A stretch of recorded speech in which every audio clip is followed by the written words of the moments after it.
ہیا ہیا جیسے ہی وہ گھر میں داخل ہوئی، لاؤنج میں بیٹھے سلیمان صاحب تیزی سے اس کی طرف بڑھے۔ ان کے چہرے پہ غیظ و غضب چھایا تھا۔ وہ ڈر کر پیچھے ہٹی، تب ہی پیچھے کہیں فون کی گھنٹی بجی۔ یہ ویڈیو تمہاری ہے؟ تم مجرے کرتی ہو؟ روہیل جو صوفے پہ بیٹھا تھا ایک دم اٹھا اور بہت سی سیڈیز اس کی طرف اچھالیں۔ وہاں سب موجود تھے، تایا، فرقان، داور بھائی، روہیل، سب۔ اور ایک طرف ارم زمین پہ بیٹھی رو رہی تھی، دور کہیں فون کی گھنٹی مسلسل بج رہی تھی۔ نہیں نہیں، وہ سر ہلاتے ہوئے خوف سے ان کو کہنا چاہتی تھی، اس کا منہ تو ہلتا تھا لیکن آواز نہیں نکل رہی تھی۔ وہ سب اس کا خون لینے پہ تلے تھے۔ سلیمان صاحب آگے بڑھے اور ایک زوردار تھپڑ اس کے چہرے پہ دے مارا۔ بے حیا، بے حیا! اسے تھپڑوں سے مارتے ہوئے سلیمان صاحب کہہ رہے تھے، ان کے لب ہل رہے تھے مگر ان سے آواز ڈولی کی نکل رہی تھی۔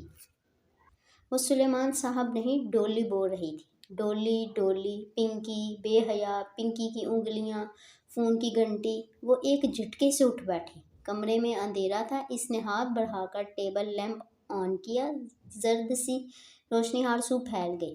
اس نے بے اختیار دونوں ہاتھوں سے اپنا چہرہ چھوا۔ وہ ٹھیک تھی، سب ٹھیک تھا، کسی کو کچھ علم نہیں ہوا تھا، وہ سب ایک بھیانک خواب تھا۔ او خدایا! وہ نڈال سی بیک گراؤنڈ کے ساتھ پیچھے جا لگی۔ اس کا تنفس تیز تیز چل رہا تھا، دل ویسے ہی دھڑک رہا تھا، پورا جسم پسینے میں بھیگا تھا۔ فون کی مخصوص ٹون اسی طرح بج رہی تھی۔ ہاں، بس وہ گھنٹی خواب نہیں تھی۔